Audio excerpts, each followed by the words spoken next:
जय हिंद और जय माँ गंगे। तो प्रयागराज जन जागरण में मैं आप सभी का स्वागत करता हूँ।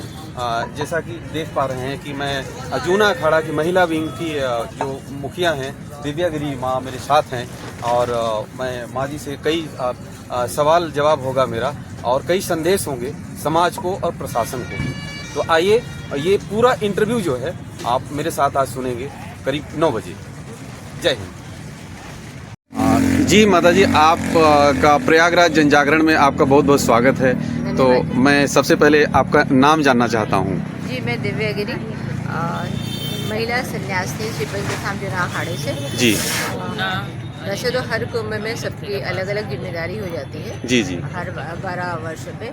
जी, तो इस बार जिम्मेदारी के तौर पे अध्यक्ष के रूप में मैं हूँ। जी, पूरा अखाड़ा जो कि गवर्नर तो श्री पंचधाम जूना की तरफ से करता है। जी, और ये श्री पंचधाम जूना अखाड़े की महिला विंग को हम लोग सन्यासी अखाड़ा बोलते हैं। तो जी माँ जी जूना अखाड़े की महिला विंग को लीड करती हैं। जी, तो माँ जी ये बताइए कि आप कितने साल से संत हैं?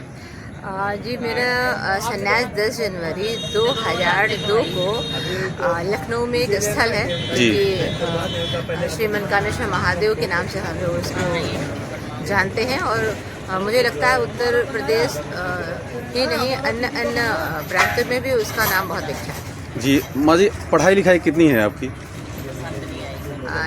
जी, मैंने बीएससी कर रखी है और बीएससी के बाद में मैंने पैथोलॉजी करी थी। जी, और पैथोलॉजी के बाद में फिर मेरा रुझान तो देखिए माँ जी ने अपना जो है एजुकेशनल क्वालिफिकेशन जो बताया, लोग ये सोचते हैं कि अनपढ़ लोग या जिसको कुछ नहीं आता, जिसका कोई काम नहीं है, वो जो है संत बन जाता है और ये गेरुआ वस्त्र धारण कर लेता है और माला पहन लेता है और दंड कमंडल लेके चल देता है, वो साधु बन जाता है। लेकिन नहीं, संत ऐसे लोग जिनकी हाई एजुकेशनल क्वालिफिकेशन है वो लोग संत बन रहे हैं। तो माँ जी, अगर आप महिला संत हैं तो ये बताइए, महिला संत होने के नाते ये एक बहुत बड़ा चैलेंज है सन्यासी, क्योंकि देखिए वैसे भी आमतौर पर महिलाओं को पुरुषों की अपेक्षा बहुत बड़ा कठिन होता है, गृहस्थ में भी और संत जीवन में भी। तो आप इसको कैसे देखती हैं माँ जी? अच्छा, ये गुरुजी आपने देखिए, महिलाओं की आप भूमिका अगर देखेंगे, वो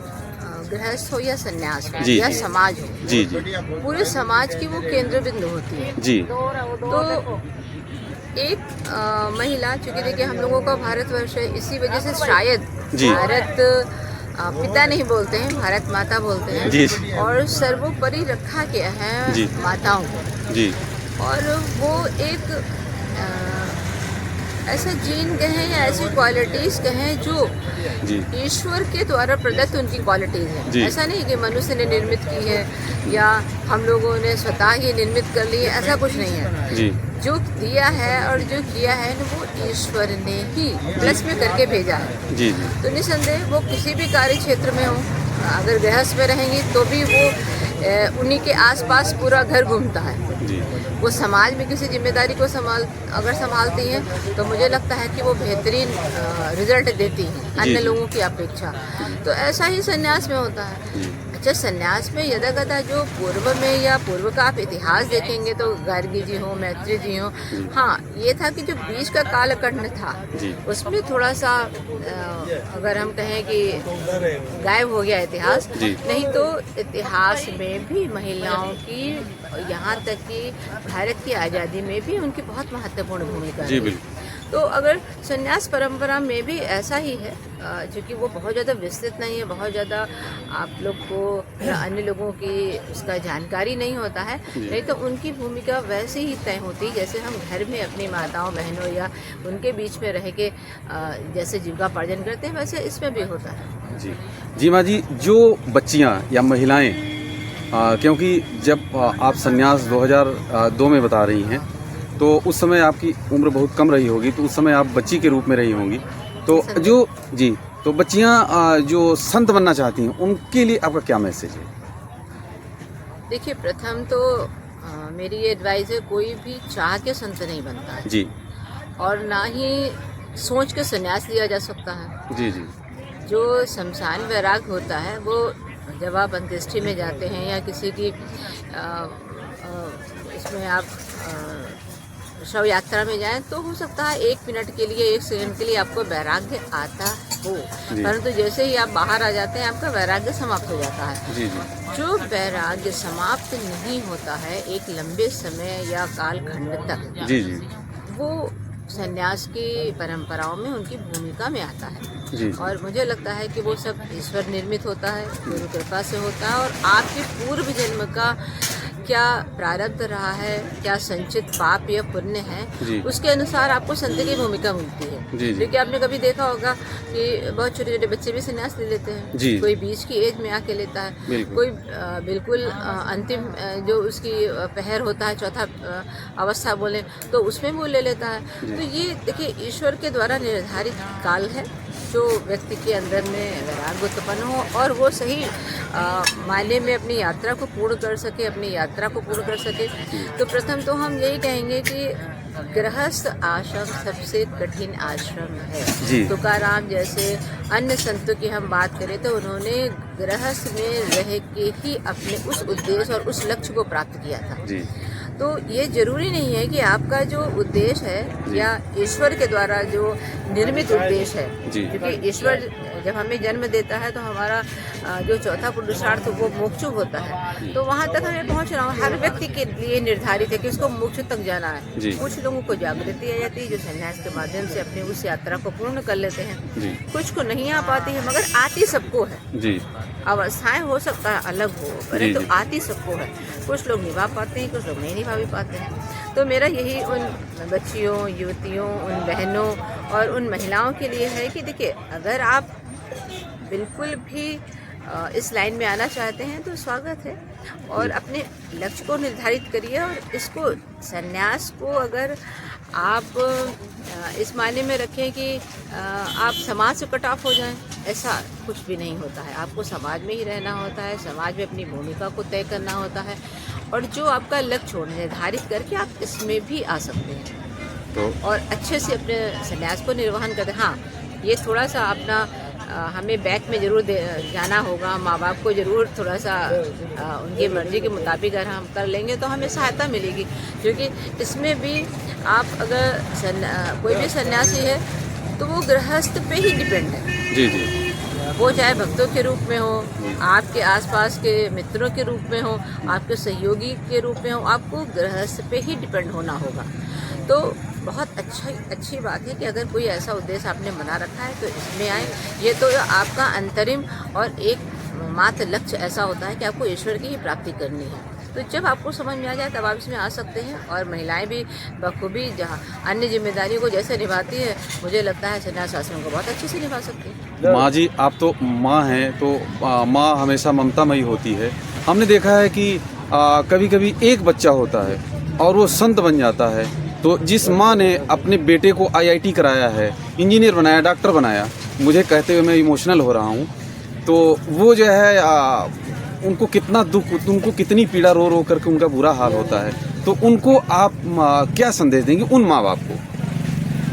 देखिए, निसंदेह अगर मानव जीवन में है तो सारी अनुभूतियाँ सब कुछ सेम एज होती हैं। हाँ, जो लोग संन्यास में आ जाते हैं वो थोड़ा सा एक स्टेप ऊपर चले जाते हैं, माया मोह या थोड़ा सा लगाव से इतर हो जाते हैं। परंतु बहुत अच्छा होगा अगर आप अपने माँ बाप को विश्वास में रखेंगे, क्योंकि कुछ वर्ष तक हो सकता है जब आपका वैराग्य चरम सीमा पे हो तो आपको उनकी याद ना आए, आपको उनकी आवश्यकता ना पड़े, आपको उनके सहयोग की आवश्यकता ना पड़े। परंतु आप भी मानव हैं, आपके अंदर भी वही सारी धारणाएं हैं, वही सारी तरंगे होती हैं। तो एक न एक दिन आपको एहसास होता है कि हमने अपने माँ बाप को कष्ट दिया। परंतु जो ईश्वर के द्वारा रचित है, जो भूमिका जहाँ जिसकी तय होती है वो अपना वो कार्य करता है। परंतु आप अपने हम तो उन सन्यासी बहनों और भाइयों से भी यही कहते हैं कि ऐसा नहीं है सन्यास के बाद में वो अवस्थाएं, वो कालखंड दूसरा रहता था कि जब आदमी सन्यासी हुआ और वो 50-50 साल तक अपने परिवारों से नहीं मिल पाता था। और मुझे लगता है वो समय परिस्थितियाँ अलग थी, आदमी जान ही नहीं पाता था, इतना डिजिटलाइजेशन नहीं था कि आदमी किसी को पहुंच सके। अब उसकी फेसबुक आईडी बनी है, हर घर का या ये इष्ट मित्र आपके जो हैं वो जुड़े हुए होते हैं, तुरंत आपको क्लिक करके जान लेते हैं। तो आज के काल में आपको इतना इमोशनली आप बहुत ज़्यादा कठोर नहीं हो पाएंगे, जी। इसलिए आप उनको भी विश्वास में लेके साथ में लेके चल सकते हैं। जी। और ऐसा भी नहीं है कि आप हर महिला हर सन्यासी सीता जी हो जाएगी कि भाई उसका जन्म ही घड़े से हुआ हो तो उसके आसपास की उतनी मोह ममता ना हो। जी। तो आप उनको भी विश्वास में रखिए और आप अपने लक्ष्य को अंदर जरूर निर्धारित कर लीजिए। ठीक है, आप रहिए, आप कीचड़ में भी कमल खिल जाता है, जी। तो अगर वो कीचड़ से बाहर ही नहीं आएगा तो खिलेगा कैसे? जी। तो आपको रहना इस समाज के अंदर है, आप उनको बहुत ज़्यादा माँ या मोह तो नहीं, मगर हाँ एक जो बाउंडिंग होती है वो अवश्य रखनी चाहिए। जी माँ जी, आने वाले जो भक्त हैं, जो श्रद्धालु हैं महाकुंभ में, तो दिव्य भव्य महाकुंभ 2025 का है, विश्व स्तर का है, तो उनके लिए क्या संदेश है आपका? देखिए, ये हमारे सनातन गर्व की परंपरा है, जो हमारे आध्यात्मिक सांस्कृतिक जो धरोहर है वो कुंभ में ही दिखती है। और इसी को पूरे हमारे संतगण, हमारा समाज, हमारी साध्वी, हमारे साधु, हमारे वैरागी और जितने तपस्वी हैं सब इसको ही उस लाइन को सहेजते हैं, दिखाते हैं और विश्व स्तर पे बताते हैं जो हमारी परंपराएं हैं। जी। तो सनातन गर्व की हमारी ये विषय की बात है। जो आगामी आने वाले हमारे श्रद्धालु हैं, भक्त हैं, जो यहाँ पे तपस्या करना चाहते हैं, जो कल्पवास करते हैं, उनका स्वागत है। क्योंकि हमारी सरकार, हमारा अखाड़ा इसी कार्य को आगे बढ़ा के मतलब विश्व को दिखाना चाहता है। और हम लोगों के लिए अच्छी बात है कि हम लोग अमृत की उस डुबकी में शामिल हों। जो लोग शामिल हो सकते हैं, जो बुजुर्ग हैं, बच्चियां हैं, या जो लोग यहाँ नहीं आ सकते हैं, क्योंकि जो हमारी सरकार है, जो पिछले के टैगलाइन हुआ करते थे भव्य कुंभ दिव्य कुंभ, इस बार का टैगलाइन है भव्य दिव्य और सुरक्षित या डिजिटलाइजेशन कुंभ। जी जी। तो आप डिजिटल होके भी उस सबका आनंद ले सकते हैं, क्योंकि हम लोग एक परंपरा है कि नहीं यहाँ पे 2 महीने वास करना है या 1.25 महीना रहना है, तो हम लोग तो रह सकते हैं। आप लोग हम लोग जब स्नान करते हैं उसके बाद ये माना जाता है कि अन्य जो भक्त गणेश दर्जन स्नान करते हैं तो और भी पुण्य के भागी बनते हैं। तो आप आइए, स्नान के दिन भी आ सकते हैं। जो लोग नहीं पहुँच सकते हैं वो आम जो स्नान पर्व के स्नान होते हैं उसमें आए और स्नान करें। माँ जी, जो जनता है वो अपना नैतिकता भूलती जा रही है, जिसकी वजह से गंगा माँ दूषित होती जा रही है। जो गंगा जल है वो दूषित होता जा रहा है। तो एक मातृशक्ति होने के साथ साथ, संत होने के साथ साथ, ये जो हमारी जनता है, जो आम जनता है, आम जनमानस को आपका एक मातृत्व शक्ति के नाते आपका क्या संदेश है कि गंगा माँ में नाला न बहाएं और कचरा न फेंकें, जो आ रहे हैं और जो यूज का किया हुआ प्लास्टिक या जो भी कपड़ा या फूल माला ना फेंके, इसके बारे में आप क्या संदेश है माँ जी?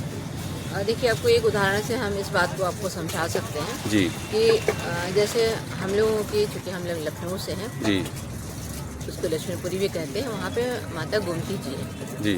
तो हम लोगों ने उसके लिए एक प्लान किया है, क्योंकि ये बहुत ज़्यादा ज़रूरी नहीं है कि आप उसको दूषित ना करें जी। उससे भी ज़्यादा कहीं ज़रूरी है कि आप उस जो अवशिष्ट है, वो चाहे फूल माले के रूप में हो।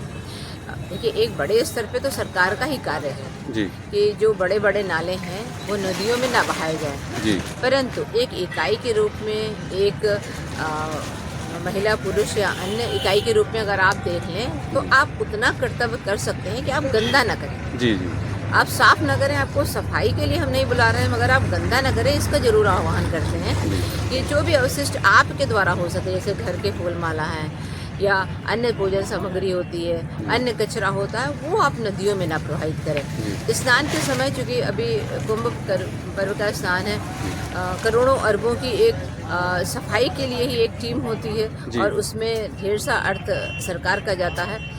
चूँकि पर्व है तो एक निश्चित है कि हाँ हो ही जाएगी सफाई, मगर पर्व के बाद की जो एक स्थिति होती है वो बहुत ही दयनीय होती है और बहुत ही भीषण रूप लिए होती है, क्योंकि अरबों के रूप में यहाँ व्यक्ति होते हैं संख्या में और फिर वो अपना सारा अवशिष्ट करके जाते हैं। खैर, वो तो माँ है और प्रयागराज चूँकि कुंभ का राजा माना जाता है, तो यहाँ तो स्वतः ही वो माता अपनी सफाई कर लेगी, मगर आपका जो उत्तरदायित्व है वो तय होना चाहिए कि हम लोग कितना कम उसको गंदा करें। और जहाँ की जिस भी प्रांत, जिस भी जगह की आपकी नदियाँ हैं, उनको आप स्वच्छ रखने का प्रयास करें।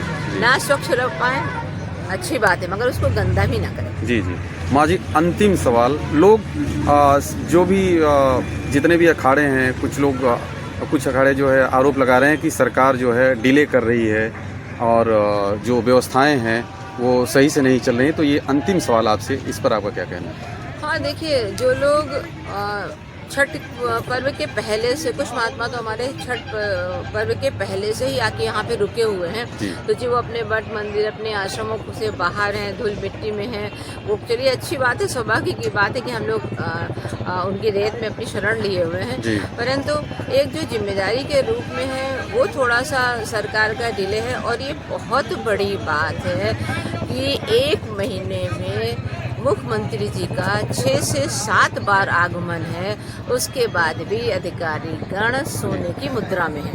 वो चाहते तो एक, भाई मुख्यमंत्री का आना बहुत ज़्यादा आसान तो नहीं है, ना ही अधिकारी गण के लिए, ना ही पब्लिक गण के लिए। सारा कुछ उस दिन के लिए बाधित होता है, उस दिन रोकना पड़ता है, उस दिन डाइवर्जन करने पड़ते हैं आपको, इतनी आपको टीम लगानी पड़ती है, और उस दिन वो कार्य नहीं होता है। यानी कि 1 महीने में 7-8 दिन कार्य नहीं हुआ होगा।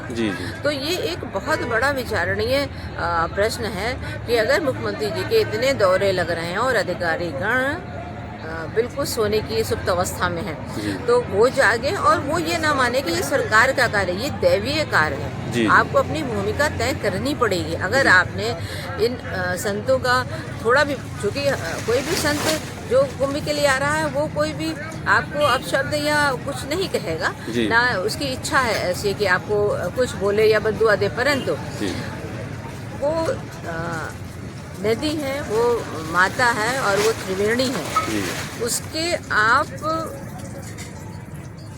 अगर अच्छा करेंगे तो अच्छा फल मिलेगा। तो अगर अच्छा नहीं कर पाए तो उसका प्रतिभाग भी आपको भुगतना पड़ेगा। अगर वो एक प्राकृतिक देन थी कि भाई नदी अपने स्थान को नहीं छोड़ पाई, 2-2, 3-3 बार हनुमान जी स्नान कर लिए, तो ठीक है, मगर उसके बाद का जो था वो ये मनुष्य के रूप में देरी हुई है, प्रकृति के रूप में देरी नहीं थी। तो मुझे लगता है अधिकारियों को समझना पड़ेगा, क्योंकि देखिए सन्यासी अखाड़े को आप जाइए, अंदर से फुटेज भी आप ले सकते हैं। अभी हम लोग ने 2 से 3 बार एप्लीकेशन विजय करण आनंद जी को दिया, और मेरा अधिकारी से भी हम लोग मिले कि कम से कम 3 से 4 टेंट की तो आप व्यवस्था कर दीजिए, जहाँ हम लोग रुक के कार्य कर सकें। कोई व्यक्ति अपनी कितनी व्यवस्थाओं के साथ में मेला क्षेत्र में है वो सीमित होगा, उसके जो अर्थ है वो भी सीमित होता है, तो उस पर ध्यान दे। तो मुझे लगता है कि बहुत ही लेट है, स्नान के लिए सिर्फ 20 दिन बचे हैं। उनसे जुड़े हुए हर व्यक्ति से, हर संत से जुड़े हुए एक बहुत बड़ा तबका होता है जो उनके सहारे पे स्नान करता है, तो उनके लिए भी बहुत लेट है और हम लोगों के लिए तो निहायत लेट है। फिर भी मुझे लगता है ऐसी शुभकामना है प्रशासन और अन्य लोगों के लिए, अधिकारीगण के लिए, कि अगर जल्दी कर देंगे तो सहूलियत रहेगी। माँ जी, मौनी बाबा जो है बेचारे, बड़े जो मौनी बाबा थे वो बड़े दुखी होकर यहाँ से चले गए।